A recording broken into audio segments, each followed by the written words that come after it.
ربهم ربنا Sesi sound check Imam. سمعنا فارجعنا نعمل صالحا Ya. إنا موقنون ولو شئنا لآتينا كل Dengar نفس dulu sound menggunakan outdeck dengan speaker teknologi ni.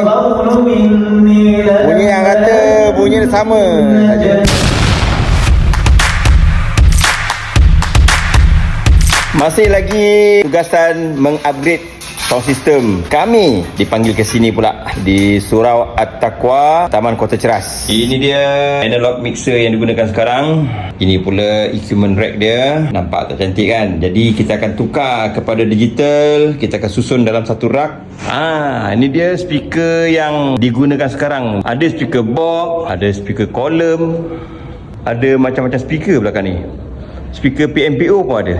Jadi dia rojakkan speaker dalam ruangan solat ni.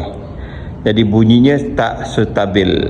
InsyaAllah kita akan rombak keseluruhan sound system. Kita akan tukar speaker slim array dan speaker di koridor pun slim array. Mau tak syok imam baca bila dah ada monitor mihrab di depan imam ni. Alright, pemasangan speaker horn. Tu dia.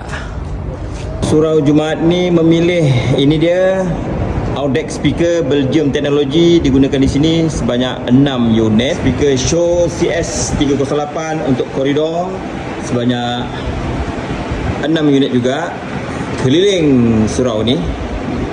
Alhamdulillah. Di Surau At-Taqwa ni kita gunakan ni dia digital mixer rack interface Midas MR18 bersama saya fungsi Surau At-Taqwa, Surau Jumaat ni yang main. Ini dia sedang meneliti equipment yang telah dipasang. Kita dah gunakan mixer rack digital, kemudian dengan kelengkapan power sequencer, wireless mic digital, kemudian dan beberapa power amp, RMS dan juga voltage. Dan kita dah buat semua speaker sinkroniskan dengan switch yang telah dibuat. Okey, terbaik.